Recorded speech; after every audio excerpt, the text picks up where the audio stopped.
Yes. नमस्कार बांधवांनो, मी कुमारेस. मी एक दारुडा आहे. हाय परमेश्वराची अद्भुत कृपा आहे मित्रांनो. अल्कोहोलिक्स अनॉनिमसचा अलौकिक कार्यक्रम आहे.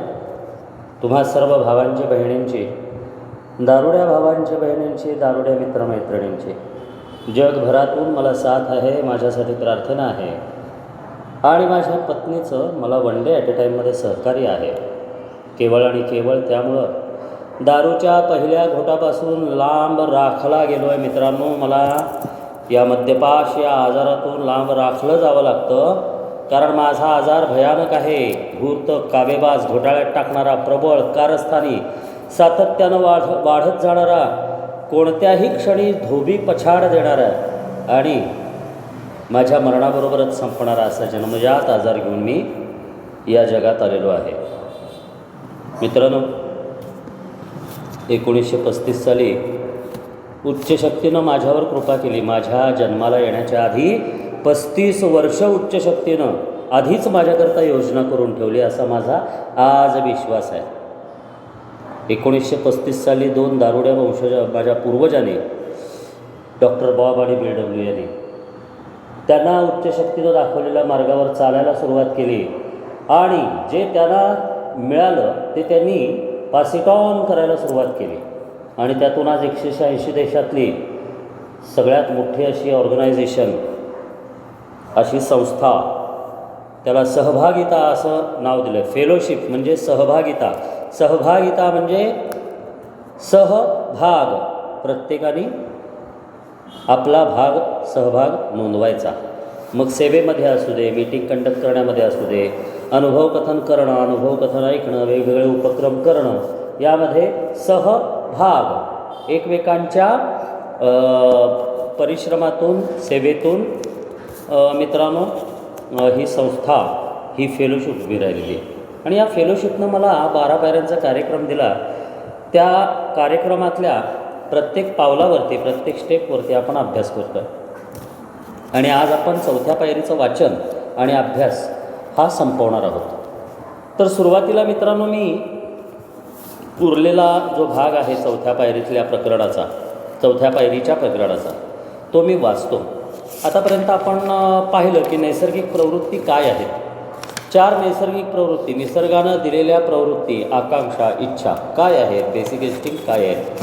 तर वंश वाढवण्यासाठी लैंगिक संबंध, नातेसंबंधासाठी भावनिक सुरक्षितता, आर्थिक व्यवहारासाठी भौतिक सुरक्षितता आणि समाज म्हणून जगता यावं यासाठी सहवास, अशा 4 मला नैसर्गिक प्रवृत्ती निसर्गानं मला दिलेल्या आहेत. पण अल्कोहोलिक्स अनॉनिमस मला सांगतं मी दारुडा का झालो, कारण जन्मतःच या 4ही नैसर्गिक प्रवृत्तींच्या बाबतीमध्ये माझं वर्तन, विचार आणि वृत्ती हे तिन्ही चुकलेलं आहे. माझं वागणं, माझा विचार करणं आणि माझी वृत्ती म्हणजे विचार ज्यातून निर्माण होतात, ती माझी जाणीव, ह्या तिन्ही गोष्टी बिघडलेल्या आहेत. आणि म्हणून अल्कोहोलिक्स अनॉनिमस एक वाक्य बोलतं की नेमक्या कोणत्या क्षणी, नेमके कसे, केव्हा आणि कोठे आमच्या नैसर्गिक आकांक्षांनी आम्हाला विकृत केले ते शोधण्याची आमची इच्छा आहे. आता इथं पहिला प्रश्न येतो की कुमारेस, तुला तुझ्या नैसर्गिक प्रवृत्ती ह्या 4 गोष्टी कधी, कशा, केव्हा आणि कुठं विकृत झाल्या किंवा तुला विकृत केलं कुमार, हे शोधण्याची तुझी इच्छा आहे का? जर चांगलं आयुष्य, उपयोगी माणूस आणि उपयुक्त नागरिक म्हणून जगायचं असेल तर तुला हे करावं लागेल, तरच तू चांगली गोष्ट पास ऑन करू शकशील. जर तू स्वतःकडे पाहिलं नाहीस तर तू पास ऑन काय करणार? जे तुझ्याकडं आहे तेवढंच तू पास ऑन करू शकतोस, म्हणजे इतरांना देऊ शकतोस. जे तुझ्याकडं मुळातच नाही ते तू इतरांना देऊच शकत नाहीस. मग आजपर्यंत मी इतरांना काय दिलेलं आहे? कुमारेसने इतरांना काय दिलेलं आहे? तर अहंकार, स्वार्थ, अप्रामाणिकपणा, आत्मकेंद्रितपणा या गोष्टी दिलेल्या आहेत. त्याचबरोबर भीती, निराशा, खिन्नता ही मी माझ्यामध्ये वाढवलेली आहे. आजाराच्या प्रभावाखाली, मद्यपाश या आजाराच्या प्रभावाखाली नैसर्गिक प्रवृत्ती विकृत झाल्यामुळं माझा अहंकार वाढलेला आहे आणि त्यामुळं आज आपण वाचन करत असताना गेल्या काही दिवसात काय केलं तर अल्कोहोलिक्स अनॉनिमस सांगतं की 7 घातक पापांची, ज्याला उणिवा म्हणजे कमतरता म्हणून ओळखलं जातं, ज्याला एके ठिकाणी अल्कोहोलिक्स अनॉनिमस गैरकृत्य असा शब्द वापरतो, कारण दारुड्याचा पाप आणि पुण्यावरती माझ्यासारख्या दारुड्याचा विश्वास नसतो. पाप म्हणजे काय आणि पुण्य म्हणजे काय हे ठरवण्याचा अधिकार फक्त कुमारेसलाच आहे, असं कुमारेस या दारुड्याला वाटत असतं. आणि त्यातून 7 घातक पापांची निर्मिती झाली, म्हणजे गैरकृत्य करायला लावणाऱ्या प्रवृत्ती माझ्यात निर्माण झाल्या. ओके. आणि त्यामुळं माझ्या सहज प्रवृत्ती, नैसर्गिक ज्या आकांक्षा आहेत त्या बाबतीमध्ये, नैसर्गिक गरजांच्या बाबतीमध्ये विकृती निर्माण झाली, मी विकृत झालो. आणि मग ते काय सांगितले तर सगळ्यात पहिला सांगितलं आहे, मूळ 7 दोष असे इथं दिसून येतात. मूळ 7 दोष माझ्यातले, गैरकृत्य करायला प्रवृत्त करणाऱ्या, गैरकृत्य करायला लावणाऱ्या, माझ्या नैसर्गिक सहज प्रवृत्तींना विकृत असं वळण देणाऱ्या अशा 7 उणिवा, 7 कमतरता मला सांगितल्यात. त्यामध्ये अहंकार काय करायला लावतो मला, मी जे काही करतो ते योग्यच करतो, बरोबरच करतो आणि चांगलंच करतो, हे मी इतरांना, प्रत्येकाला पटवून द्यायला सुरुवात करतो. मग कुमारेसला विचार करावा लागतो की दारू आयुष्यात येण्याच्या आधी कुमारेस असा होता का, दारू आयुष्यात आल्यानंतर कुमारेस असा होता का, आणि आता पहिल्या घोटापासून लांब राहून 1000 दिवसापेक्षा जास्त झाले, अजूनही कुमारेसमध्ये या गोष्टी आहेत का, हे कुमारेसनं स्वतःला विचारायचं. आणि ह्या तिन्ही प्रश्नांची उत्तरं हो अशी येतात. काय येतात? हो. अहंकार आहे का? हो. दारू आयुष्यात येण्याच्या पूर्वी होता का? हो. किती विचित्र आजार आहे हा, किती घातक आहे. दारू आयुष्यात नव्हती, पण हे दोष, ह्या पापाला प्रवृत्त करणाऱ्या, गैरकृत्य करायला प्रवृत्त करणाऱ्या ह्या माझ्यातल्या उणिवा, कमतरता माझ्यात पूर्वीपासून आहेत, म्हणजे जन्मतःच आहेत.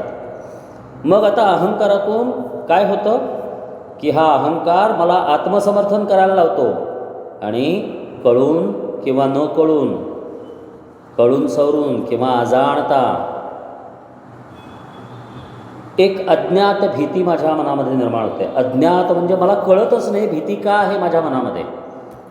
तर ती भीती कशातून निर्माण होते, माझ्या स्वतःच्या आत्मसमर्थनामधून. आत्मसमर्थन म्हणजे मी कसा योग्य आहे, आणि मी कसा चांगला आहे, आणि मी कसा लायक आहे, आणि माझं कसं बरोबर आहे, आणि मी इतरांच्यापेक्षा किती अधिक जास्तीचा आहे, मी किती हुशार आहे, मला सगळ्यातलं सगळ्यांच्यापेक्षा सगळ्यात जास्त कसं कळतं, आणि मग माझं वागणं, बोलणं, दारू पिणं हे कसं योग्य आहे हे समर्थन करायला, हे पटवून द्यायला मी सुरुवात करतो.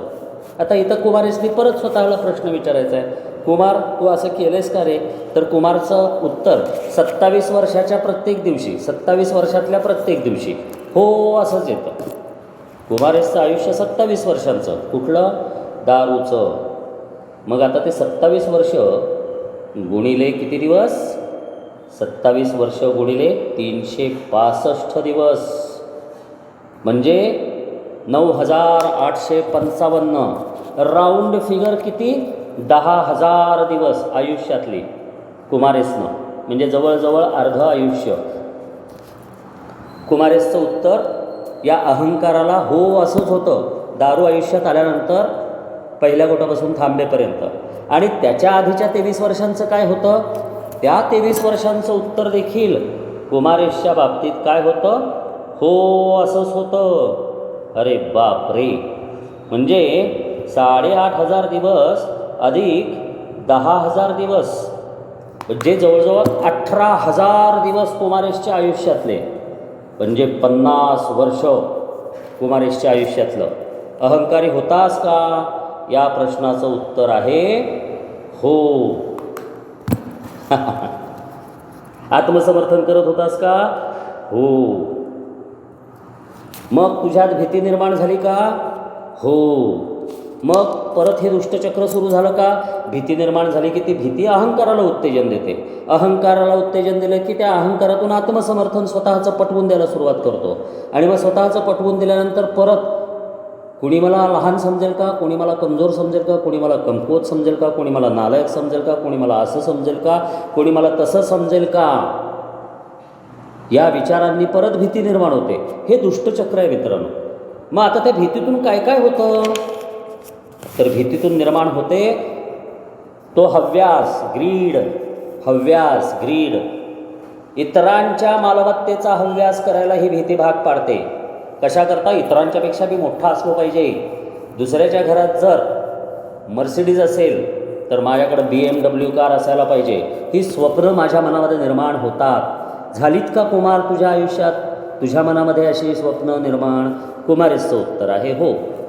आणि हे 3 वेळेला तपासून, 3 ठिकाणी तपासून बघायचं आहे. दारू आयुष्यात येण्याच्या आधी, दारू आयुष्यात आल्यानंतर आणि पहिल्या घोटापासून लांब राहायला लागल्यानंतर, आणि 3 ठिकाणी कुमारेचं उत्तर हो येतं. मग काय होतं? हव्यास वाढायला लागतो. मग त्याकरता काय केलं जातं? भीतीतून बरं का हे सगळं. मला कोणी कमी लेखेल का, मला कोणी नालायक ठरवेल का, कारण मी अहंकारी आहे, माझा अहंकार मला कुरवाळायला आवडतो. म्हणूनच उत्तर हो आहे. 18,250 दिवसाचं आयुष्य जगला कुमारेस. त्या सगळ्या आयुष्यामध्ये आणि त्यानंतर आता ही जी गेली 3 वर्ष आहेत, त्या 3 वर्षातसुद्धा म्हणजे वरती अजून 2,000 दिवस मी 1,500 दिवस माझं तेच होतं. म्हणजे जवळजवळ 20,000 दिवस आयुष्यातले हो हो हो हो असे 20,000 होकार आहेत त्याला कुमारेसचे. मग काय होतं? मग हव्यास वाढतो. त्याच्यासारखं माझ्याकडं असलं पाहिजे, त्याच्यासारखं माझ्याकडं असलं पाहिजे, तिच्यासारखं माझ्याकडं असलं पाहिजे. माझ्या भावापेक्षा माझ्याकडे जास्त संपत्ती असली पाहिजे, कारण मला जास्त कला आहे, माझ्यात कला आहे, मला कौशल्य आहे, माझ्यात बुद्धिमत्ता आहे. जगात कुणीही करू शकत नाही असं काम मी करू शकतो. या गोष्टी कितीही खऱ्या असल्या किंवा किती खोट्या असल्या तरीही माझ्यामध्ये मात्र तो अहंकार वाढतो. अहंकारातून भीती वाढते, भीतीतून ग्रीड वाढते, लोभ वाढतो. त्यानंतर सत्ताकांक्षा म्हणजे सत्ता गाजवणं. दुसऱ्यापेक्षा मी श्रेष्ठ कसा आहे हे माझ्या कृतीतून मी सातत्यानं दाखवून द्यायला लागतो. मग परत इथं प्रश्न विचारायचा कुमारेसने, का रे बाबा कुमारेस दारुड्या, असं तुला 3 टप्प्यात ठरले ना आपलं विचारायचं. दारू आयुष्यात येण्याच्या आधी, दारू आयुष्यात आल्यानंतर आणि दारूच्या पहिल्या घोटापासून थांबल्यानंतर असं होतंय का? बरं, आता अहंकारातून भीती, भीतीमुळं परत हव्यास, हव्यास वाढल्यानंतर काय होतं? अजून एक माझी जी बेसिक नैसर्गिक प्रवृत्ती आहे ती विकृत झालेली आहे ना. त्या प्रवृत्तीनं मला विकृत केलेलं आहे. कुठली? लैंगिक इच्छा. मग वंश वाढवण्यासाठी असणारी निसर्गानं मला दिलेली लैंगिक इच्छा, लैंगिक संबंधाची प्रवृत्ती ही बिघडली आहे का, विकृत झाली आहे का? केव्हा लक्षात येईल हे माझ्या? ज्यावेळेला मी माझ्यात पाहेन की माझ्यात काम लालसा म्हणजे लैंगिक अतिरेकी आकर्षण, हपापलेपणा आहे का? बरं, मग तो दारू यायच्या आधी, दारू आल्यानंतर आणि दारूपासून थांबल्यानंतर 3 काळात आहे का, होतं का आणि आहे का? 3 प्रश्न. उत्तर काय आहे मित्रांनो? हो. हीच भीती अधिक स्वभावदोष निर्माण करते. आमच्या सहज प्रवृत्तींचे समाधान होणार नाही ही भीती आम्हाला इतरांच्या मालमत्तेचा हव्यास करायला भाग पडते. आणि मग त्यातून संताप निर्माण होतो. जर पूर्ण झालं नाही, माझ्या मनासारखं झालं नाही, माझ्या इच्छा पूर्ण झाल्या नाही तर संताप निर्माण होतो. आणि मग संताप निर्माण होतो. त्याचबरोबर काय होतं? मी इतरांच्यापेक्षा, म्हणजे मी गरजेपेक्षा जास्त खादाड होतो. आधाशीपणा माझा वाढतो. खाण्यापिण्याच्या बाबतीमध्ये, कपड्यांच्या बाबतीमध्ये असा माझा आधाशीपणा वाढतो. दिखाऊपणाच्या बाबतीमध्ये, भपकेबाजीच्या बाबतीमध्ये माझा आधाशीपणा वाढतो. मग इतरांच्याबद्दल मत्सर निर्माण होतो. आणि एवढं सगळं असूनही आळस मात्र माझ्यात असतो. 7वं घातक पाप आळस. कल करेसो आज कर, आज करेसो अभी कर, हे जे आहे ते फक्त बोलण्यापुरतं मी वापरतो. माझ्या आयुष्यात मात्र प्रत्यक्ष कृती होत नाही. त्यानंतर आपण पाहिलं लैंगिक सुखाच्या माझ्या स्वार्थी पाठलाखामध्ये कोणत्या प्रसंगात माझे व इतरांचे केव्हा व कसे नुकसान झाले असे 7 प्रश्न आपण पाहिले. आता त्यानंतर सांगितलं आहे की मधील व्यावसायिक स्त्रियांना सुद्धा यापैकी बरेच प्रश्न लागू होतील यात शंका नाही. परंतु मद्यासक्त घरंदाज स्त्री देखील कुटुंबाला आर्थिकदृष्ट्या असुरक्षित करून सोडू शकते. अशी स्त्री हिशोबात हातचलाखी, अन्नधान्याच्या अंदाजपत्रकात घोळ घालणे, दुपारच्या वेळात जुगारात खर्च करणे आणि तिच्या पतीला बेजबाबदारीने, उधळपट्टीने व निष्कारण खर्चामुळे कर्जात बुडवून टाकू शकते. घरंदाज स्त्रीच्या बाबतीत देखील हेच होतं. म्हणजे काय सांगितलंय मला या पॅरेग्राफवरून कळतं. मद्यपाश या आजाराला बंधन नाही आहे. पुरुष असू दे, स्त्री असू दे, ट्रान्सजेंडर असू दे, समलिंगी असू दे, कोणीही असू दे, माणूस म्हणून जन्माला आलेल्या प्रत्येकाला मद्यपाश या आजाराचा धोका आहे. आणि जो मद्यपाश या आजाराच्या विळख्यात सापडला आहे अशी व्यक्ती या बेजबाबदारीनं वागणारी आहे. उधळपट्टी करून विनाकारण निष्कारण खर्च करून घरच्यांना दारच्यांना कर्जात बुडवून टाकणारी अशी व्यक्ती असते. मग कुमारेसनं स्वतःला प्रश्न विचारायचा, आहेस का रे तसा तू? पूर्वी होतास का? दारूच्या काळात होतास का? आणि आता आहेस का? उत्तर हो आहे. ज्या मद्यासक्तांनी मद्यपानामुळे स्वतःच्या नोकऱ्या घालवल्या आहेत, कुटुंबातून हाकलले गेले आहेत आणि मित्रांनी दूर लोटले आहे, त्या सगळ्यांनी स्वतःची उलट तपासणी करावयास हवी. आता इथेही सूचना दिलेली आहे, प्रस्ताव ठेवलेला आहे की कुमार, याची उत्तरं जर हो अशी असतील तर तुला काय करावं लागेल? तर स्वतःची उलट तपासणी स्वतः करायला हवी. कारण मी दारुडा आहे, माझ्यातला अहंकार संपत नाही, माझ्यातला ताठा उतरत नाही सहजासहजी. म्हणून तर मला तिसऱ्या पायरीत परमेश्वराच्या हवाली माझ्या इच्छा आणि माझं जीवन करावं लागतं. आणि मग ही उलट तपासणी मी स्वतःची करायची. त्यातून त्यांना ठरवता येईल की त्यांच्या स्वतःच्या व्यक्तित्व दोषांनी त्यांची अशा तऱ्हेने सुरक्षितता किती नष्ट केली आहे. आता आला भौतिक सुरक्षितता आणि भावनिक सुरक्षितता. याच्या आधीचं वाचन आपलं झालं होतं लैंगिक संबंध. आता आपला विषय आला आर्थिक आणि भावनिक असुरक्षितता, म्हणजे नातेसंबंधातील असुरक्षितता, कामाधामातून जे काही पोटपाण्यासाठी आपण कमावतो त्या बाबतीतली असुरक्षितता. तर इथं लिहिलेलं आहे, भावनिक असुरक्षिततेची अत्यंत सामान्य लक्षणे म्हणजे, आता मी भावनिक असुरक्षित स्वतःच्या अंतःकरणात मनात विचारात आहे का, हे कसं ओळखायचं? तर त्याची लक्षणं सांगितलीत. चिंता, उद्या काय होईल, उद्या काय होईल, उद्या काय होईल, आयुष्याचं काय होईल, भविष्याचं काय होईल.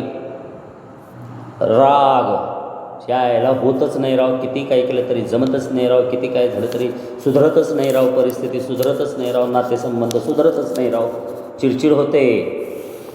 मग दारूच्या पहिल्या गोटापासून कितीही वर्ष लांब राहिलेला असला तरी चिडचिड होते. ही भावनिक असुरक्षितता आहे, नातेसंबंधातली असुरक्षितता आहे. तिसरी गोष्ट सांगितली आहे आत्मकरुणा. मीच नालायक, मीच बिचारा, मीच मूर्ख, मीच बावळट, मीच असा, मीच तसा, हा विचार येतो. आणि चौथी गोष्ट काय आहे? नैराश्य, निराशा. मी जर भावनिक असुरक्षित म्हणजे नातेसंबंधात मी जर अर्धवट असेल, मला नातेसंबंधातलं जे काही सुरक्षितता हवी आहे, म्हणजे काय, चांगले, सुदृढ, सशक्त असे नातेसंबंध हवे असतील, घरातले, नातेवाईकांच्यातले, मित्रपरिवारातले. नातं कोणाशी असतं? घरातल्या लोकांच्याशी, कुटुंबीय, नातेवाईक आणि मित्रपरिवार, इथं नाती असतात. आणि त्या बाबतीत मी असुरक्षित होतो. काही वेळा बाह्य परिस्थितीसुद्धा त्याला कारणीभूत असते. आता ह्या 4 गोष्टी ज्या आहेत, चिंता, राग, आत्मकरुणा आणि निराशा, या भावनिक असुरक्षित मी आहे की नाही हे माझं मी पाहण्यासाठी ह्या गोष्टींचा मला उपयोग होतो. मी असा आहे का, हे माझ्यात आहे का, याचा अर्थ मी भावनिक असुरक्षित आहे. अर्थात काही वेळा बाहेरच्या गोष्टी पण त्याला कारणीभूत ठरतात. कोणी कसं वागतं, कोणी काय करतं, कोणी माघारी करतं. कारण अल्कोहोलिक्स अनॉनिमस बिग बुकमध्ये एके ठिकाणी म्हणतं की जगातील प्रत्येक माणूस हा भावनिक आजारी आहे, इमोशनल सिक आहे. त्यामुळं बाहेरच्या पण काही वेळा सांगितले त्याने, प्रत्येक वेळेला नव्हे, काही वेळा बाह्य परिस्थितीसुद्धा त्याला कारणीभूत असते. ह्या बाबतीतला आढावा घेताना आम्ही ज्या व्यक्तिगत संबंधामुळे सातत्याने किंवा पुन्हा पुन्हा त्रास झाला आहे अशांचा काळजीपूर्वक विचार केला पाहिजे. कॉलममध्ये काय लिहायचं आहे, का लिहायचं आहे, कसं लिहायचं आहे, त्यासाठीचं हे मार्गदर्शन आहे. जिथं जिथं सहज प्रवृत्तींना धोका पोहोचतो त्या कुठल्याही क्षेत्रात अशा प्रकारची असुरक्षितता येऊ शकते, हे लक्षात ठेवले पाहिजे. सहज प्रवृत्ती, 4 बेसिक सहज प्रवृत्ती ज्या बोलल्यात आपण प्रकरणाच्या सुरुवातीला सांगितले, त्यामध्ये मी काय लक्षात ठेवलं पाहिजे, जिथं जिथं धोका पोहोचतो अशा प्रकारची असुरक्षितता येऊ शकते त्या प्रत्येक क्षेत्रात मला लक्ष ठेवलं पाहिजे. त्या अंतिम ध्येयाच्या दिशेने विचारलेले प्रश्न असे असतील. मग आता इथं काही भावनिक असुरक्षिततेच्या बाबतीमध्ये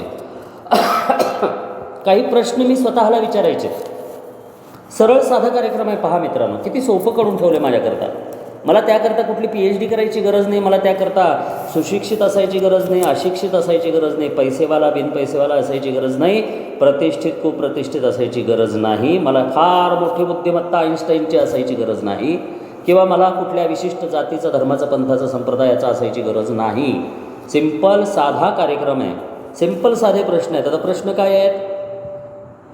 वर्तमान व गतकालाकडे पाहताना, वर्तमान म्हणजे आज, गतकाल म्हणजे भूतकाळ, पाहताना चिंता, कडवटपणा, वैफल्य आणि नैराश्य आणणारे लैंगिक प्रसंग कोणते?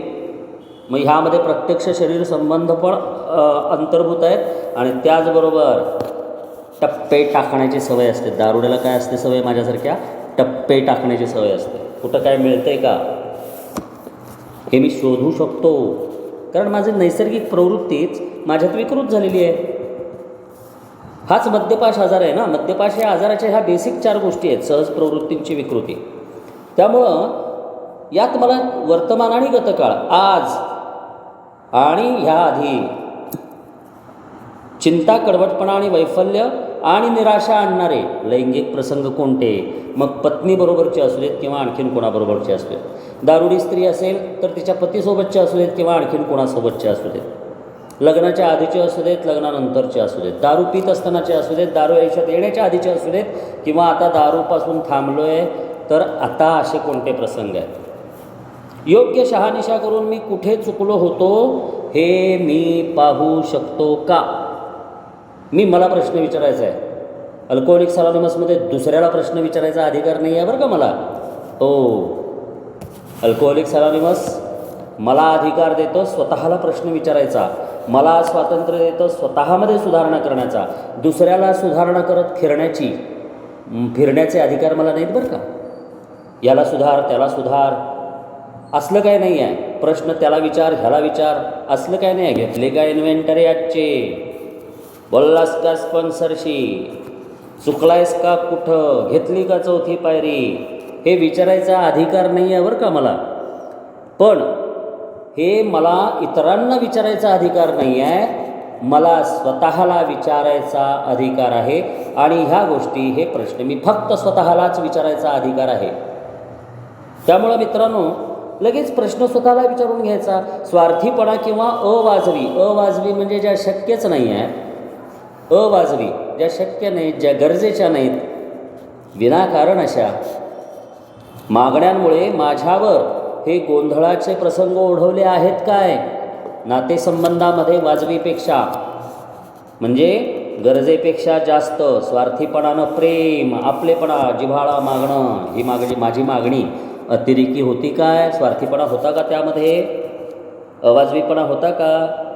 किंवा दुसऱ्यांच्या वागणुकीमुळे मला त्रास होताना दिसत असल्यास त्या मी बदलू शकत नसलेल्या घटनांचा स्वीकार करण्याची कुवत माझ्यामध्ये का नाही?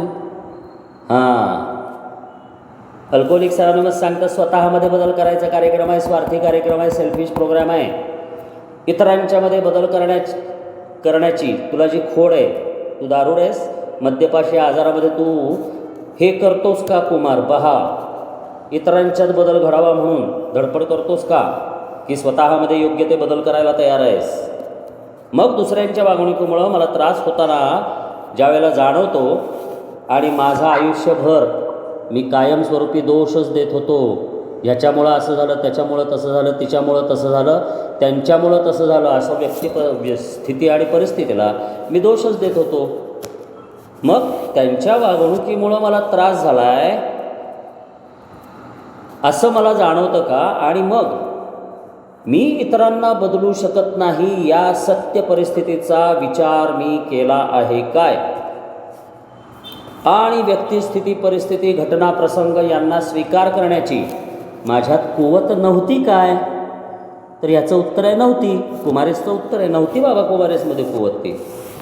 मी कुठल्याही व्यक्तिस्थिती, परिस्थितीचा जसा आहे तसा स्वीकार केलेला नाही, कारण मी माझा स्वतःचाही स्वीकार तसं करू शकलेलो नव्हतो. माझ्या अडचणींच्या मुळाशी काय कारणे होती हे सांगू शकतील अशा तऱ्हेचे हे मूलभूत प्रश्न आहेत. अगदी बेसिक प्रश्न आहेत. ह्या प्रश्नांची जी उत्तरं मिळतील ना, प्रामाणिकपणानं स्वतःला प्रश्न विचारून प्रामाणिकपणानं स्वतः उत्तर दिलं तर जे काही माझ्या आयुष्यामध्ये मद्यपाशासहित ज्या अडचणी, संकट, कठीण प्रसंग, समस्या निर्माण झालेल्या आहेत त्याच्या मूळ कारणांची ओळख माझी होईल असं अल्कोहोलिक्स अनॉनिमस सांगतात. माझ्या वागणुकीत मी फरक करू शकेन का हेही यातून दर्शवले जाते. हे प्रश्न मला विचारल्यानंतर मी माझा अहंकारच घट्ट धरून बसतो का, की मी मला स्वतःला बदलायला तयार आहे म्हणजे माझ्या वागणुकीत बदल होईल. आणि स्वतःमध्ये प्रसन्नतेने शिस्त बाळगण्यास मला जमेल का हे सुद्धा समजते. ह्या 4 प्रश्नातून, आधीच्या लैंगिक संबंधाच्या 7 प्रश्नातून, ह्या भावनिक सुरक्षिततेच्या 4-5 प्रश्नातून मला ह्या गोष्टी समजू शकतात. जर मी प्रामाणिकपणानं मला खरोखरच सुधारणा माझ्यात हवी असेल, उपयोगी नागरिक आणि उपयोगी माणूस आणि उपयुक्त नागरिक म्हणून मला जगण्याची खरोखरच इच्छा असेल आणि मनःशांती, विचारांची स्थिरता आणि छान जे आहे, जितकं आहे, जसं आहे त्यामध्ये मला आनंद आजचा दिवस मिळवण्याची इच्छा असेल तर ह्या 4 प्रश्नांची उत्तरं मला व्यवस्थित देऊ शकतो. आणि तरच मला माझ्यामध्ये प्रसन्नतेने शिस्त बाळगण्यास, शिस्त, डिसिप्लिन ही गोष्ट कुणाला आवडते? कुणालाच नाही आवडत. ही गोष्ट डिसिप्लिन, कष्ट, शिस्त, सातत्य, परिश्रम, शिस्त, सातत्य असा अल्कोहोलिक्स अनॉनिमसचा त्रिकोण आहे. ट्रायंग्युलेट म्हणतात त्याला. अल्कोहोलिक्स अनॉनिमसचे हे जबरदस्त ट्रायंग्युलेट्स आहेत. तर त्या त्रिकोणामध्ये परिश्रम, शिस्त माझ्या अंगी मला बांधून घ्यायला आवडत नाही. दारुडा हा बेशिस्त असतो. आहेस का कुमार तू बेशिस्त? उत्तर आहे हो. कुमार बेशिस्त आहे आणि कधीपासून आहे? जन्मतःच आहे. आणि म्हणून कुमार इतरांच्या बाबतीमध्ये प्रत्येक गोष्टीत इतर प्रत्येकाने परफेक्ट असलं पाहिजे असं कंपल्शन करतो, कारण स्वतः बेशिस्त आहे. मग ह्या 4 प्रश्नांची उत्तरं ज्यावेळेला मी खरेपणानं मला स्वतःला देतो, कठोर प्रामाणिकपणानं आणि निर्भीडपणानं, त्यावेळेला मला कळतं की कुमारेस, अरे ह्या गोष्टी बदलू शकतोस बरं का तू दारुड्या. आणि हे ज्या वेळेला आधार मिळतो की येस बदल होऊ शकतो, माझी तयारी आहे बदलाची, माझं मन मोकळं आहे स्वीकारासाठी आणि मी समर्पण माझं आहे उच्च शक्तीला, या कार्यक्रमाला, हे ज्या वेळेला कुमारेस स्वतःशी कबूल करतो त्यावेळेला प्रसन्नतेनं स्वतःला शिस्त लावण्यासाठी, म्हणजे कार्यक्रमातल्या दिलेल्या सूचनांचं पालन 24 तास फक्त आजचा दिवस करण्यासाठी कुमारेस मन मोकळेपणानं, आनंदानं, प्रसन्नतेनं तयार होतो. आता दुसरा भाग समजा. आर्थिक सुरक्षितता ही सतत ह्या असल्याच भावना चेतवत आहे. समजा ह्या आता 4 प्रश्न जे आहेत हेच प्रश्न आर्थिक असुरक्षिततेच्या बाबतीत आहेत. तेच हेच प्रश्न चेतवत आहेत. म्हणजे पेटण्याच्या आधीची तयारी, वात लावणे म्हणतो ना, वात लावणे, फटाक्याची वात लावणे, स्फोट होण्याच्या आधी ती वात जळते, त्याला चेतवणे म्हणतात. माझ्या स्वतःच्या चुकांनी माझ्या कुरतडणाऱ्या काळजांना किती खत पाणी दिले आहे हा प्रश्न मी स्वतःला विचारू शकतो.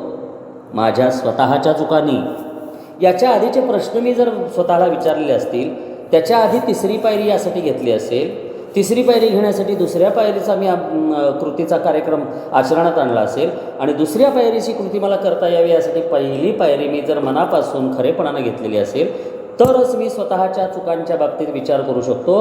अन्यथा मी कायम बरोबरच असतो. आय एम ऑलवेज राईट ह्या विचारानेच मी आयुष्यभर जगतो. हा मद्यपाश आजाराचा घातक भाग आहे मित्रांनो. म्हणून हा प्रश्न माझ्या स्वतःच्या चुकांनी, हे शब्द मी स्वीकारतो का, स्वीकारलीत का, हे मी स्वीकारू शकतो का? माझ्या स्वतःच्या चुकांमुळं कुरतडणाऱ्या काळजा, कुरतडणाऱ्या म्हणजे उंदीर काय करतो, कुरतडतो नाही का. बॉक्स असेल, कपडे असतील आणि सोफा असेल, उशी असेल, गादी असेल, कुरतडतो म्हणजे काय, ते फक्त तुकडे करून टाकतो. त्याचे दात सारखे वाढत असतात आणि त्या दातांना ते शिवशिवत असतात. त्यांचा तो नेचर आहे, निसर्ग आहे. अशा कुरतडणाऱ्या उंदरासारख्या कुरतडणाऱ्या काळजा माझ्यात आहेत का? आणि त्यांना मी खत पाणी दिलं आहे का? मी त्या काळजा वाढवल्यात का? सातत्यानं त्याच विचारात राहून, सातत्यानं त्यावरती स्वतःला केंद्रित करून, सातत्यानं स्वतःला दोष लावून, सातत्यानं इतरांना दोष लावून मी माझ्या कुरतडणाऱ्या काळजा वाढवल्यात का? खतपाणी घातले का? हा प्रश्न मी स्वतःला विचारू शकतो. हां, म्हणजे काय, हा प्रश्न मी स्वतःलाच विचारू शकतो. मी दुसऱ्याच्या आयुष्यामध्ये बोटं घालायचं काम करायचं नाही आहे. मी माझ्या आयुष्याचं काय आहे ते पाहायचं आहे. हां, आता ह्याच्यात दुसरा भाग आहे. माझ्या स्वतःच्या चुका जशा आहेत तशा जर दुसऱ्यांच्या कृती त्यास काही प्रमाणात कारणीभूत असतील तर त्याबद्दल मी काय करू शकतो? जर समजा कोणाच तरी चुकीनं माझं नुकसान झालं आहे, कोणाच तरी चुकीनं, दुसऱ्यांच्या चुकीनं मला त्रास झाला आहे, दुसऱ्यांच्या चुकीनं मी गोत्यात आलो आहे, असं काय झालं असेल तर त्याबद्दल मी काय करू शकतो? हा प्रश्न मी स्वतःला विचारायचा आहे. व्यवहाराचे पहा, मी स्वतःला काय विचारायचे प्रश्न, याची लिस्ट दिलेली आहे. लैंगिक संबंध, भावनिक सुरक्षितता म्हणजे नातेसंबंध, भौतिक सुरक्षितता म्हणजे आर्थिक असुरक्षितता. व्यवहाराची सध्याची अवस्था बदलण्यास मी असमर्थ असल्यास असेल त्या परिस्थितींशी जुळवून घेण्यासाठी माझ्या जीवनाला आवश्यक ते वळण देण्यास मी तयार आहे का? आत्ता माझी व्यवहाराची परिस्थिती, अवस्था, स्थिती ही मी बदलू शकत नाही. जे काही कर्ज असतील किंवा काम नसेल किंवा काम असलं तरी त्या जबाबदाऱ्या मला पूर्ण करता येत नाहीत, असं जर काही असेल, अडथळे असतील, अडचणी असतील, मी करू शकत नाही असं असेल तर आत्ता 24 तास फक्त आजचा दिवस जी परिस्थिती माझी आहे त्या परिस्थितीशी मी जुळवून घ्यायला तयार आहे का? आणि त्या परिस्थितीशी जुळवून घेण्यासाठी माझ्या आयुष्याला आवश्यक ते वळण द्यायला मी तयार आहे का? म्हणजे मी माझी मानसिकता, मनस्थिती बदलायला तयार आहे का? मी माझे विचार बदलायला तयार आहे का? मी माझा काटा ढिला करायला तयार आहे का? मी माझा ताठा उतरवायला तयार आहे का? मी विनम्रतेनं वागायला तयार आहे का? मी परमेश्वरासारखं वागणं सोडून द्यायला तयार आहे का? मी माझ्याच इच्छेनं जगणं सोडून द्यायला तयार आहे का? मी या कार्यक्रमातल्या सूचनांचं आचरण करण्यासाठी मनापासून तयार आहे का? एवढं सगळं कुमारेसला त्यामध्ये दिसतं आणि कुमारेस हे सगळे प्रश्न स्वतःला विचारतो. प्रत्येक व्यक्तिगत बाबींमध्ये असले अधिकाधिक प्रश्न सहजासहजी मनात येतील, तेच मुळातील कारण शोधून काढण्यास सहाय्य करतील. आता इथे एक मॉडेल दिलेलं आहे की ह्या प्रकारचे प्रश्न कुमारेस खरोखरच मनापासून बदलासाठी तयार असशील ना, बदलण्यासाठी, तर हे प्रश्न तुझ्या मनात येणार आहेत. आणि हे केव्हापर्यंत येणार आहेत? किती येणार? किती वर्ष? अनेकदा असं काही बांधव मला म्हणतात, आता 6-6.5 वर्ष झाली एका बांधवाला. त्याचा मला 3-4 दिवसापूर्वी फोन आला होता. म्हटलं, कुमार भाऊ, तुमची एक 2-3 हे पाहिले मी फेसबुक ग्रुपवरती, स्पीकर मीटिंग ऐकल्या मी, तर मी आता 6.5 वर्ष होत आले मला, पण हे काही बदलायला तयार नाही आहे. ह्या प्रश्नाचं उत्तर काय असू शकतं मित्रांनो? कुमारेशच्या बाबतीत ह्या प्रश्नाचं उत्तर आहे की जेवढा खड्डा तू खणलेला आहेस तेवढा भरून येईपर्यंत तू जमिनीशी सपाट समांतर अशी जमीन तुला मिळणार नाही. हा ज्यानं त्यानं स्वतःला विचारायचा प्रश्न आहे. आणि मग आहे ती परिस्थिती, असेल ती, जशी आहे तशी, जितकी आहे तशी, जी आहे तशी, ती मी मनापासून स्वीकारतो का? हा मी मनाला प्रश्न स्वतःच्या विचारायचा आहे. आता याच्या पुढं, परंतु आमच्यापैकी पुष्कळ जणांना कुटुंबातले, मित्रांबरोबरचे आणि भोवतालच्या समाजाशी बिघडलेल्या संबंधामुळे अत्यंत त्रास सोसावा लागला आहे. लागलाय का त्रास सोसावा तुला कुमार? तर हो, कौटुंबिक आपले घटक असतात कुटुंबातले, आई बाप, भाऊ बहीण, बायको पोरं, त्यांच्यासोबतचे, मित्र परिवारासंबंधातले, मित्रांच्या सोबतचे आणि समाज. आता इथं आली चौथी प्रवृत्ती, सहवास, समाजशीलता. माणूस हा समाजशील प्राणी आहे. म्हणजे काय? एकमेकांना धरून, मग शेजारी पाजारी असतील, कॉलनीतले असतील, गावातले असतील, आणखीन कुठले असतील, माझ्या घरातले मित्रपरिवारातले सोडून बाहेरचे जे असतात ते समाज. समाज म्हणजे जाती संबंधानं समाज नव्हे. वेगवेगळ्या जातीचे, पंथाचे, संप्रदायाचे, विचारसरणीचे सगळ्या प्रकारचे लोक ह्या आपल्या अवतीभोवती असतात, तो सगळा समाज. आणि मग त्यामध्ये माझे संबंध जे बिघडलेले आहेत त्यामुळं मला अत्यंत त्रास सोसावा लागला आहे. त्याबाबत आम्ही विशेष करून का त्रास सोसावा लागला आहे, लगेच उत्तर आहे त्याचं. का त्रास सोसावा लागला आहे मला? का वाळीत टाकलं कुमारेसला? कुमारेसला वाळीत का टाकलं? कुमारेस मरायला टेकला तरी कुणी बघायला आलं नाही, कुणी भेटायला आलं नाही, कुणी विचारलं नाही, काळ्या कुत्र्यानं सुद्धा. का?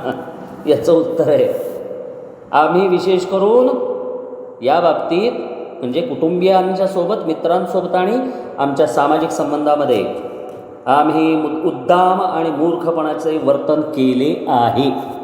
हे बांधव सांगतात पहिले 1935 ते 1950 या काळामधले स्वतःच्या अनुभवातून सांगतात, विशेष करून उद्दाम आणि मूर्खपणाचं वर्तन केलेलं आहे. उद्दाम म्हणजे कसा? उर्मट, उद्धट. तू कोण? तू किस झाडकी पट्टी? चल. तू कोण? मेरी जुती आहे, चल. अशा पद्धतीचं मी वागलो आहे का? म्हणजे दुसऱ्याला नालायक ठरवलं आहे का मी ज्या वेळेला दुसऱ्याला नालायक ठरवतो तेव्हाच माझ्याकडून असं वर्तन घडतं. आणि दुसऱ्याच पायरीत जगातल्या मानसोपचार तज्ज्ञांचं, मानसशास्त्रज्ञांचं दारुड्यांच्या बाबतीतले एक निरीक्षण नोंदवलं आहे. दारुडा हा अवज्ञा करणारा आणि तिरस्कार करणारा असतो, दुसऱ्यांना तुच्छ लेखणारा असतो. अवज्ञा करणारा आणि तुच्छ लेखणारा. अवज्ञा करणारा म्हणजे काय? जी योग्य गोष्ट सांगितलेली आहे ती पायाखाली तुडवणारा. आणि तुच्छ लेखणारा, तू कोण? चल. हा कोण? चल. मीच फक्त ग्रेट. हे उद्दाम आणि मूर्खपणाचं वर्तन आहे. अन्य मानवी प्राण्यांशी खरी भागीदारी करण्याची अजिबात कुवतच नव्हती. जबरदस्त लिहिलं आहे बरं काय. मद्यपाश हा आजार. मी दारुडा का झालो? का माझी आज अशी परिस्थिती आहे? कुमारेसने स्वतःला विचारायचे लगेच. दारुड्या अन्य मानवी प्राण्यांशी म्हणजे मी सोडून इतर सगळी माणसं, घरातली, बाहेरची, दारातली सगळी, त्यांच्याबरोबर खरी भागीदारी. पार्टनरशिप म्हणजे काय? वागणं, बोलणं, संबंधातली भागीदारी, एकमेकांच्याशी जे ऋणानुबंध असतात, आपलेपणा, जिव्हाळा, प्रेम, हे जे असतं या बाबतीत देवाणघेवाण जी असते त्याला हे भागीदारी असं म्हटलं आहे. त्याची अजिबातच कुवत नव्हती कुमारेस, दारुड्या तुझ्यात. हे ओळखण्यात आम्ही अयशस्वी ठरतो, हे त्याचे मूळ कारण आहे. यस. का समाजातली ह्या बिघडलेल्या संबंधाचा त्रास मला का होतो? तर मी उद्दाम आणि मूर्खपणाचं विशेष करून वर्तन केलं आहे. का मी तसं वर्तन केलं? कारण इतरांशी कसं वागायचं, बोलायचं, प्रेम, आपलेपणा, जिव्हाळा, मैत्री, या ऋणानुबंध हे राखण्याची, हे निर्माण करण्याची माझ्यात अजिबातच कुवत नाही. हे ओळखायला मी चुकलो, मी अयशस्वी झालो आहे. हा माझा मद्यपाश हा आजार आहे. म्हणून पहिल्या घोटापासून लांब राहिल्यानंतर हा कृतीचा कार्यक्रम मी नाही घेतला तर दारू न पिता देखील मी दारुड्यासारखा वागतो. त्याचं कारण आमचा वेडा अहंकार 2 धोकादायक खड्डे खणतो. आहे का रे अजून तुला अहंकार? येतो का उफाळून? कुमारेसला एखाद्या बांधवानं काही बोललं तर कुमारेसचा राग येतो का? खुन्नस निर्माण होते का? कुमारेसनं विचारायचं स्वतःला. आता हे 2 खड्डे माझ्या अहंकारानं माझ्या पायाखाली खणलेले आहेत असं अल्कोहोलिक्स अनॉनिमस इथं मला सुचवतं आहे. एक तर आम्ही ओळखत असलेल्या लोकांवर प्रभुत्व गाजवायला जातो. पहिला खड्डा काय? मी ज्या ज्या व्यक्तींना ओळखतो, घरातल्या, मित्रपरिवारातल्या आणि समाजातल्या, त्यांच्यावरती मी प्रभुत्व गाजवणं म्हणजे त्यांच्यापेक्षा मी श्रेष्ठ कसा आहे आणि ते किस झाडकी पत्ती कसे आहेत, मीच कसा लायक आहे आणि ते कसे नालायक आहेत, हे माझ्या नकळत मी करतो बरं का. आजार आहे हा. एक तर हा खड्डा आम्ही खडतो आणि मग असं प्रभुत्व गाजवलेलं कोणाला आवडतं? कोणालाच नाही आवडत. सुरुवातीला लोक समजून घेतात, नंतर सहन करतात, आणि त्यानंतर वाळीत टाकतात. हा कुमारेसचा अनुभव. आणि दुसरा खड्डा कोणता आहे माझ्या पायाखाली मी खोदलेला, तर मी फार प्रमाणात त्यांच्यावर अवलंबून राहतो.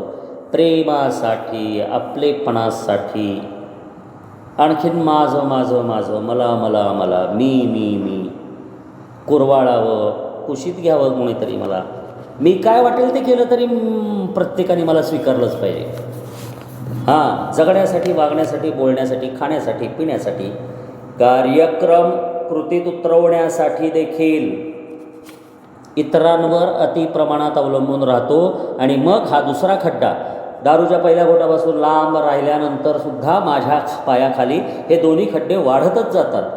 का माझं आयुष्य सुधरत नाही, का माझ्या मनाला शांतता मिळत नाही, ह्या सगळ्या प्रश्नांची उत्तरं यामध्ये आहेत. आम्ही जर अतिप्रमाणात लोकांवर अवलंबून राहिलो तर ते केव्हा ना केव्हा तरी आम्हाला तोंड घशी पाडतील, कारण ते सुद्धा माणसेच आहेत.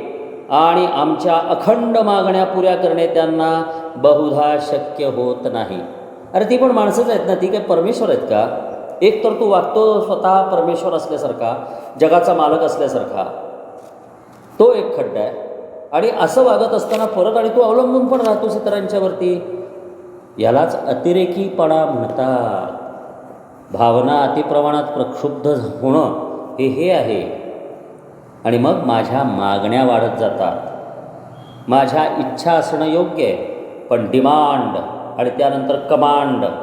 डिमांड म्हणजे मागणी करणे, कमांड म्हणजे मिळालंच पाहिजे, ही सक्ती करणे, त्याला म्हणायचं कंपल्सिव्हनेस. अशा प्रकारे आमची असुरक्षितता वाढते. आता प्रत्येक माणूस पुरा पडू शकत नाही. बायको किती पुरी पडणार ना, किती पुरी पडणार, कारण किती प्रेम केलं तरी मला पुरेसं होतच नाही. ते मला अजून अजून पाहिजे असतं, अजून अजून पाहिजे असतं. बोलताना तिनं झुकलं पाहिजे, माझी प्रत्येक गोष्टीत तिनं काळजी घेतली पाहिजे. मग बायको असेल, आई असेल, बहीण असेल, भाऊ असेल, मित्र असतील, कामावरची लोकं असतील, अल्कोहोलिक अनोनिमसचे बांधव असतील, किती किती किती मला ते डोक्यावर चढवून घेणार, माझं ओझं किती वागवणार. ती माणसं आहेत, त्यांना त्यांचं त्यांचं आहे ना.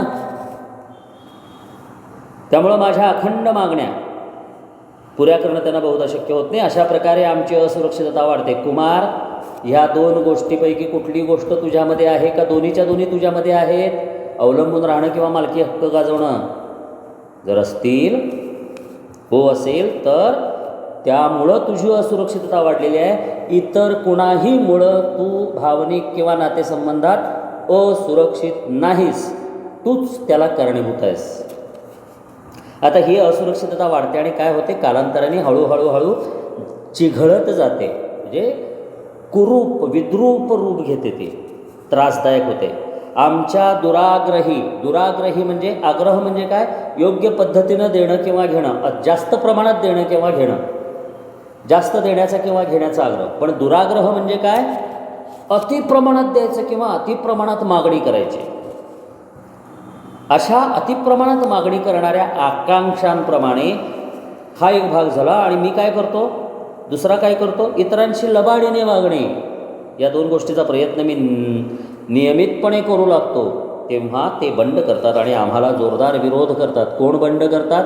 ज्यांनी आम्हाला वर्षानुवर्ष सोसलंय, सहन केलंय, सांभाळलंय, ते मग मला वाळीत टाकतात, संबंध तोडतात. कोण कारणीभूत आहे? कुमारेसनी स्वतःला प्रश्न विचारायचा. आणि इथं कळतं, एक वाक्य कुमारेसच्या डोक्यात कायम 24 तास असतं. व्हॉट एव्हर हॅपन्स, काहीही घडतंय, कुमारेस यू आर रिस्पॉन्सिबल. कुमारेस तूच रिस्पॉन्सिबल आहे. त्यामुळे कुमारेसला सांगावं लागतं स्वतःला, आय एम रिस्पॉन्सिबल, मी जबाबदार आहे. ह्या माझ्यातल्या ज्या गोष्टी आहेत त्या माझ्या असुरक्षिततेला जबाबदार आहेत. तेव्हा आमच्या भावना दुखावल्या जातात. ज्या वेळेला कोणाकडून रिजेक्शन येतं, वागण्यात बोलण्यात आता लोकांना सहन होत नाही, लोकांच्या सहनशक्तीच्या पलीकडे ज्या वेळेला कुमारेस नावाचा दारुडा जातो, त्यावेळेला ते जोरदार विरोध करतात. बायको करते का विरोध? कुमारेसनी प्रश्न विचारायचा, मग त्याला तू जबाबदार आहेस. मित्र करतात का विरोध? प्रश्न विचारायचा कुमारेसनं, त्याला तू जबाबदार आहेस. असं प्रत्येक व्यक्तीच्या सोबत होतं. तेव्हा आमच्या भावना दुखावल्या जातात. अरे वा, काय मद्यपाश आजार किती खोलवर आहे बघा. हे असं झालं, माझ्याचमुळं झालेलं आहे, पण असं झालं तरी माझ्या भावना दुखावतात. ज्यांच्या भावनांचा मी चुरा केलेला आहे, ज्यांच्या चांगल्या भावनांचा मी चुराडा केलेला आहे, भुगा केलेला आहे, माती केलेली आहे, कचरा केलेला आहे. ते ज्यावेळेला रिटालिएट करतात, ते ज्यावेळेला बंड करतात, विरोध करतात, माझ्या वागण्या बोलण्या विचार करण्याचा, त्यावेळेला माझ्या भावना दुखावल्या जातात आणि मला असं वाटतं उलटं त्यांचा छळ होत असताना मलाच वाटतं याच्या आयला हे सगळे माझा छळ करत आहेत. हा आजार आहे मित्रांनो. आणि मग त्यातून काय होते, माझ्यामध्ये सूड घेण्याची भावना निर्माण होते, जिच्या आईला दाखवतोच नाही मी एवढं यांच्यावर प्रेम करतो, म्हणजे मला काय वाटत असतं मी यांच्यावर प्रेम करतो, आणि मग मला काय वाटत असतं मी जो हक्क गाजवतो ते योग्यच करतो. पण ज्या वेळेला त्यांना सहन होत नाही माझा मूर्खपणा, माझा उद्दामपणा, उद्धटपणा, उर्मटपणा, त्यावेळेला ते विरोध करतात आणि ते नैसर्गिक पद्धतीनं त्यांचा विरोध माझ्या आयुष्यात येतो आणि मग माझ्या भावना दुखावतात. ते सगळे मिळून माझा छळ करतायत असं मला वाटतं आणि मग सूड घेण्याची भावना माझ्या मनामध्ये उफाळते, खुन्नस उफाळते. आमचे दुःख आम्ही नियंत्रण करण्याचा दुप्पट प्रयत्न करू लागतो. आमच्या भावना, आमचा छळ, आमचं जे काही वैयक्तिक आहे, कुमारीस आपल्या सगळ्या ह्या त्रासाला कंट्रोल करण्याचा प्रयत्न करतो, पण त्यातही मी अयशस्वी होतो. हे इथं लिहिलेलं प्रत्येक विधान त्याला कुमारीस तुझं झालं आहे का असा प्रश्न विचारायला लागतो आणि जर होकार असेल तर पुढं जायचं. मग आमचे दुःख सतत वाढत जाते आणि बोचत राहते आणि मग दारू पिताना गझल ऐकतो मी आणि दारू बंद केल्यानंतर सुद्धा कधीतरी गझल ऐकतो आणि एकटाच रडत बसतो. काय तिच्या याला जिंदगी आहे यार, फालतू जिंदगी आहे यार. दारू बंद केल्यानंतर 24 तास फक्त आजचा दिवस या नियमानं आमचं दुःख सतत तसंच बंद केली तरी, म्हणजे एका दिवसाच्या अंतरानं दारूपासून लांब राहिलो तरी पण हे होत राहतं. आमचं दुःख सतत वाढत जातं आणि पोचत राहतं. आम्ही कुटुंबातला एक सदस्य बनण्याचा, मित्रांचा मित्र बनण्याचा, कर्मचाऱ्यात कर्मचारी होण्याचा, समाजातला उपयुक्त नागरिक बनण्याचा एकदाही प्रयत्न केलेला नाही. स्पष्ट सांगतो अल्कोहोलिक्स अनोनिमस, स्पष्ट सांगतो. आणि मग हे सांगितल्यानंतर मग मी कुमारीसनी स्वतःला विचारायचं, हे दारुड्या, कुटुंबामध्ये तुझ्या परिवारामध्ये, फॅमिलीमध्ये जबाबदारी घेतली आहेस का कुठल्या गोष्टींची? स्वतःहून ओझं म्हणून घेतली आहेस का? त्यांच्यात मिळून मिसळून राहायची तुला कधी इच्छा झाली का? तुझे मित्र तुझ्याशी मैत्री ठेवतात, पण तू त्यांच्याशी मैत्री ठेवलेली आहेस का? माझी मैत्री, माझं प्रेम स्वार्थापुरतं असतं, त्यामुळं त्यात सातत्य राहत नाही. कर्मचाऱ्यात कर्मचारी होण्याचा म्हणजे काय, ज्यांच्यासोबत मी काम करतोय, मग नोकरी असू दे, व्यवसाय, धंदा, व्यापार, काही असू दे, त्यांच्यासोबतचा, त्यांच्यातलाच मी एक घटक आहे. मी कुणापेक्षा मोठा नाही आणि कुणी माझ्यापेक्षा लहान नाही, अशा पद्धतीनं मी कधी जगलोय का? तो विचार कधी केला आहे का? आणि सगळ्यात महत्त्वाचं त्यानंतर ह्या 4 गोष्टींच्या सोबतीनं समाजातला उपयुक्त नागरिक बनण्याचा एकदाही प्रयत्न केलेला नाही आहे. सामाजिक कार्य म्हणून मी जे काही करतो ते माझी किती लाल आहे, मेरी कितनी लाल है, यासाठीच करत असतो. प्रतिष्ठा मिळवण्यासाठी, मोठेपणा मिळवण्यासाठी, सगळ्यांच्यापेक्षा मी कसा श्रेष्ठ आहे, ग्रेट आहे, मी कसा सम्राट आहे, शहेनशाह आहे, बादशाह आहे, हे दाखवण्यासाठी मी करत असतो. समाजातला उपयुक्त नागरिक बनण्यासाठी नव्हे. लालसेनं हपापलेला आहे मी, प्रसिद्धीचा, आकर्षणाचं केंद्र बनण्यासाठी मी करत असतो. आणि ते सगळं काय असतं, अहंकारातून निर्माण झालेलं असतं आणि त्याचा ना मला उपयोग ना समाजाला उपयोग. आम्ही नेहमीच सगळ्यात वरचढ राहण्याचा प्रयत्न केला आहे. 2 टोक आहेत, एकतर 0 नाही तर एकतर 100. 1 ते 99 हा प्रवासच नाही आहे माझ्या आयुष्यामध्ये, हा प्रवासच नाही, मी पाहतच नाही. आम्ही नेहमीच सगळ्यात वरचढ राहण्याचा प्रयत्न केला आहे. सगळ्यांच्यापेक्षा मी ग्रेट, बाप सगळ्यांचा, आपण जैसा कोई नाही, लाथ मारीन तिथं पाणी काढीन, तुम्हाला काय जमतंय, अरे आपण ग्रेट आहे, तुला काय कळतंय रे, आपण ग्रेट आहे, तुला काय माहिती आहे, अरे मी ग्रेट आहे, असं वरचढ राहण्याची माझी प्रवृत्ती आहे का? किंवा दुसरं काय होतं, 0, अगदी खाली लपण्याचाच प्रयत्न केला आहे. म्हणजे जबाबदाऱ्या टाळणं, अंगावर काही घ्यायचं नाही, आपल्याला काही जबाबदारी आली तर ती दुसऱ्याकडे सरकवून द्यायची. घरात, मित्रपरिवारात आणि समाजात, तिन्ही ठिकाणी मी हेच केलेलं आहे. या आत्मकेंद्रित वागणुकीमुळे आमच्या भोवती असलेल्या कोणाशीही भागीदारीचे संबंध जोडण्यात अडथळा येतो. भागीदारी म्हणजे काय?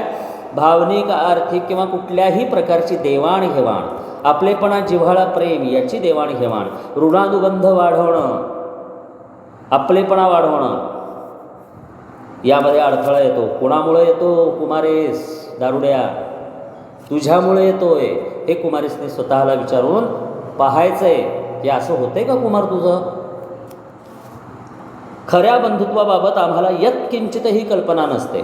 खरं बंधुत्व म्हणजे काय? फेलोशिप, सहभागिता. खरी सहभागिता काय आहे? विनम्रतेनं, स्वतःच्या कोतीप्रमाणे, अवकातीप्रमाणे कुमारेसनं जास्तीत जास्त चांगला सहभाग नोंदवला पाहिजे. मग तो सहभाग नोंदवण्याची सवय मला कुठं लागते? समूहामध्ये येऊन लागते. मी अनुभवकथन करतच नाही, मी फक्त प्रवचनं ऐकतो लोकांची आणि जातो. इतर दारुड्यांच्या बांधवांची प्रवचनं ऐकायची आणि निघून जायचं. असं करतो का मी? त्याला सहभाग म्हणत नाहीत. त्याला मी किती ग्रेट आणि हे किती येडे असं आहे. मित्रांनो, हे माझ्यात आहे काय हे मी पाहायचं.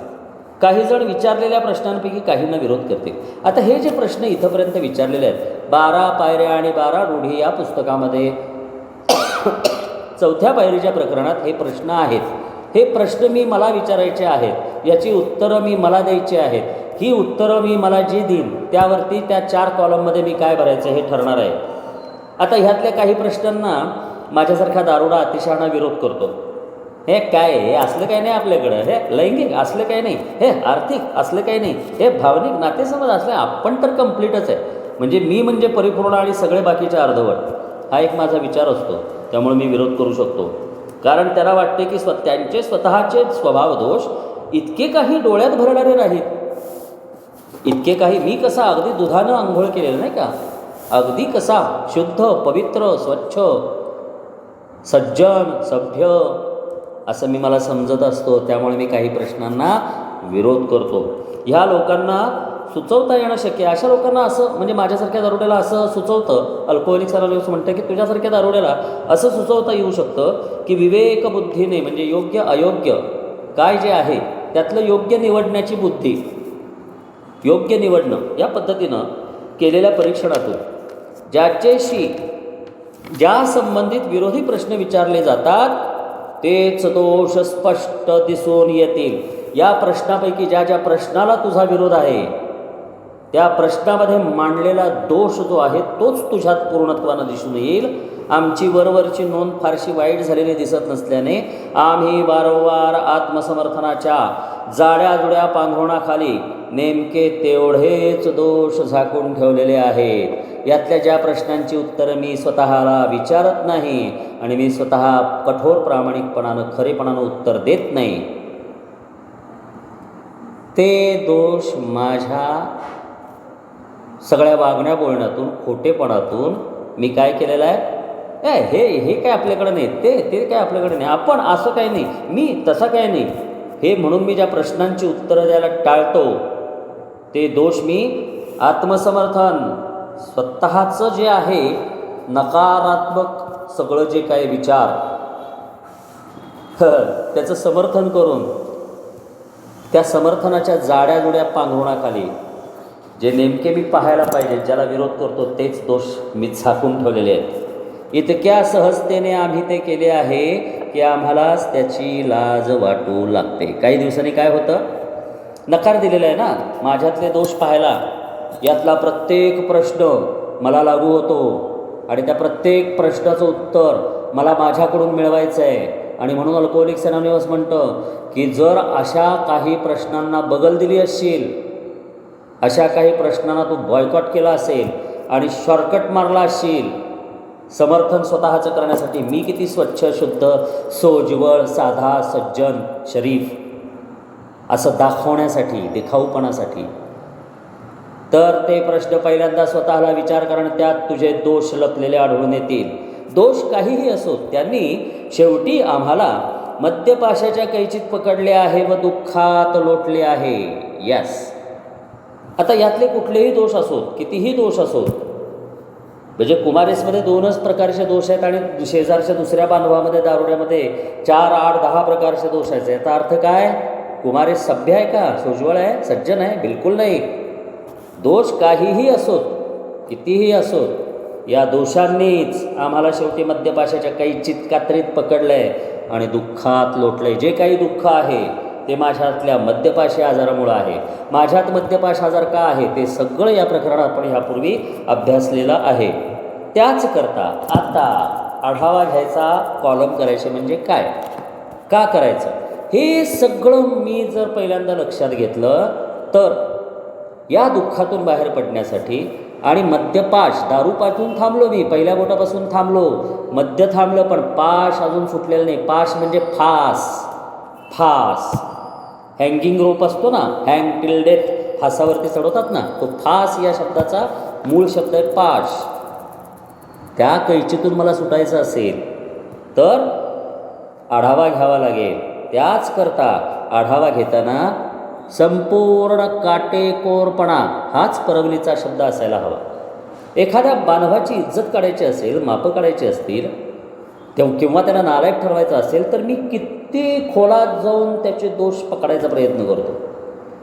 त्यापेक्षा जास्त खोलात जाऊन अगदी बारीक सारीक दोषांपर्यंत मला पोचायचं आहे. आणि परवलीचा शब्द म्हणजे पासवर्ड काय असला पाहिजे माझ्यात सुधारणा करण्यासाठी, तर संपूर्ण काटेकोरपणा, काही लपवाछपवी नाही. ह्या बाबतीमध्ये आमचे प्रश्न आणि उत्तरे लिहून ठेवणे शहाणपणाचे आहे. हे प्रश्न जे आहे हे मी माझ्या हाताने लिहायचे, त्या प्रश्नाची उत्तरं मी माझ्या हाताने लिहून ठेवायचे. पर्सनल सिक्रेट बुक, हे माझं सिक्रेट बुक आहे. सुस्पष्ट विचारसरणी आणि प्रामाणिक मूल्यमापन ह्यामध्ये त्याने मदतच होईल. सुस्पष्ट विचारसरणी म्हणजे काय वाटेल ते झालं तरी मला या कार्यक्रमात सांगितलेल्या सूचनांचं आचरण करायचंच आहे म्हणजे करायचंच आहे. आणि ह्या सूचनांना मी पायाखाली घेणार नाही म्हणजे नाही. काही लपवाछपवी मी करणार नाही. मी माझ्या स्वतःपासून लपवाछपवी करतो, माझ्याच गोष्टी माझ्या स्वतःपासून लपवतो. हा अजून एक या मद्यपाशी आजाराचा घातक गुण आहे. प्रामाणिक मूल्यमापन म्हणजे काय, जेवढी किंमत आहे तेवढंच मोजून मापून मी मला पाहायचं आहे, लपवाछपवी करायची नाही. यामुळं मला मदत होणार आहे. आणि काय, प्रगती करण्याची आमची संपूर्ण मानसिक तयारी असल्याचा तो एक प्रत्यक्ष पुरावा ठरेल. कुमारेसनं स्वतःचं अवलोकन करायचं आहे, पाहायचं आहे की कुमारेस तुझी स्वतःची प्रगती करण्याची संपूर्ण मानसिक तयारी आहे का रे बाबा.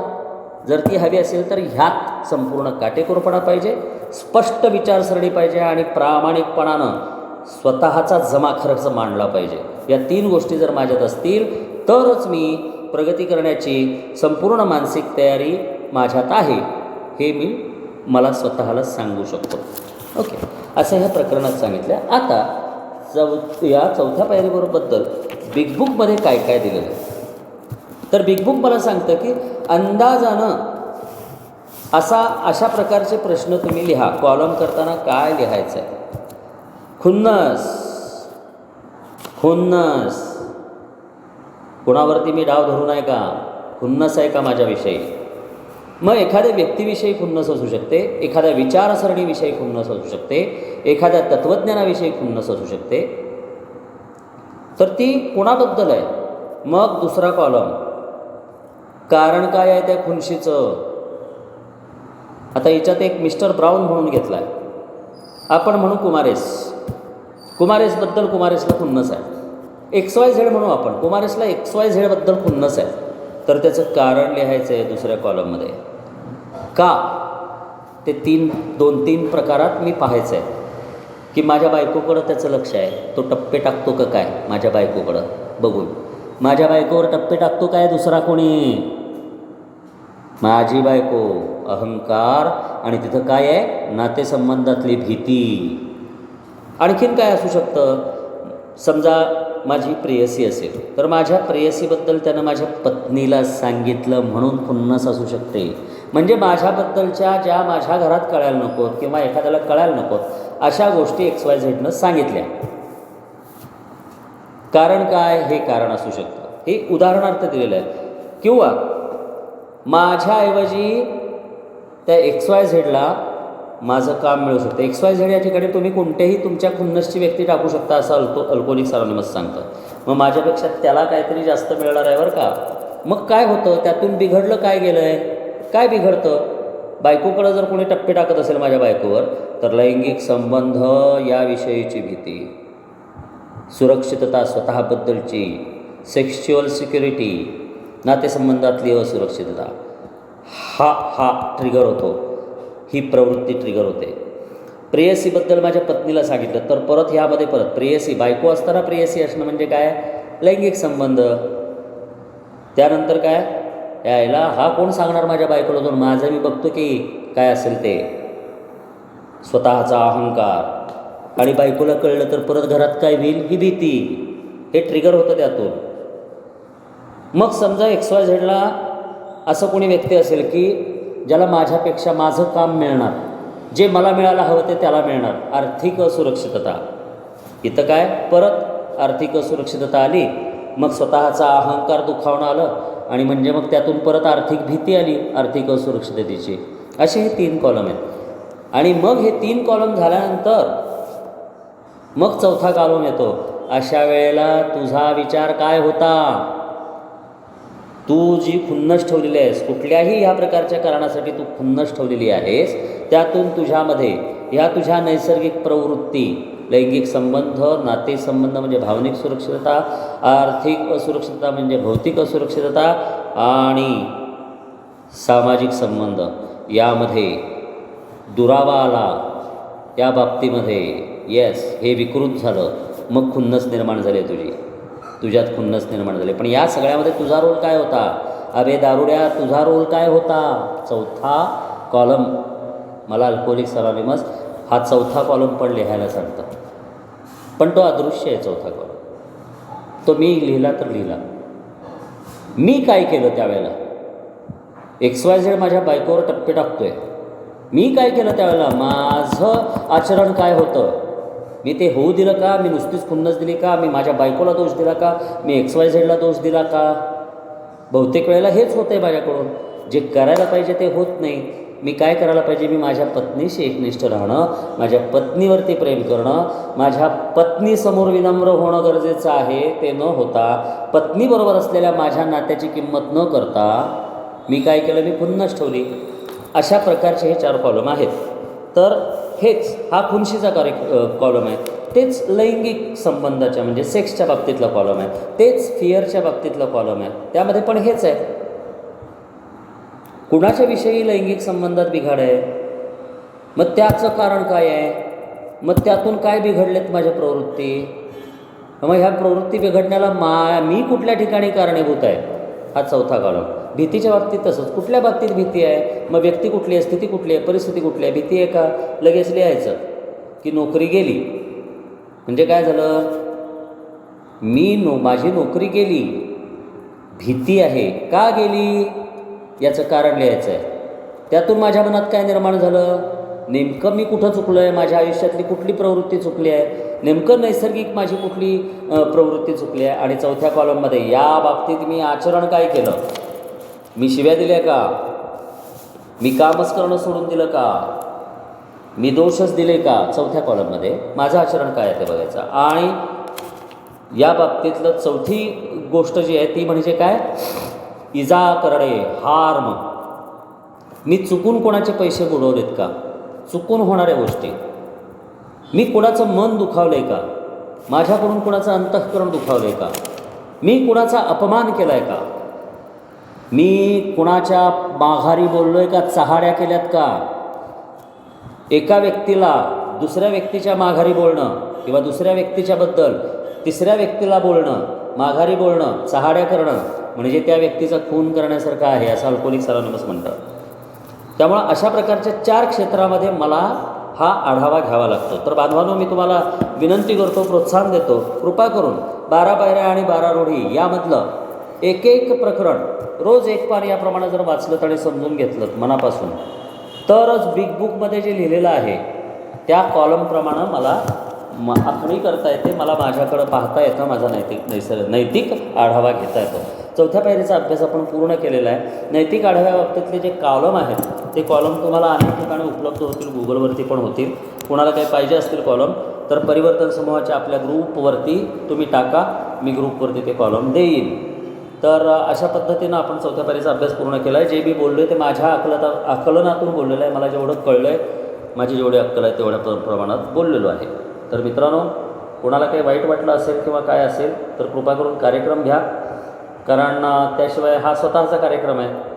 त्यामुळं माझा राग आला असेल किंवा कोणाला पटलं नसेल तर कृपा करून कार्यक्रम घ्या. त्याचबरोबर विनंती करतो की कोणाला काही प्रश्न असतील तर आता पहिल्यांदा प्रार्थना घ्यावी अशी विनंती करतो चेअरमन साहेबांना, आणि त्यानंतर कृपया प्रश्न घ्यावेत अशी विनंती करतो. धन्यवाद चेअरमन साहेब, धन्यवाद सर्व बांधवांनो. थांबतो.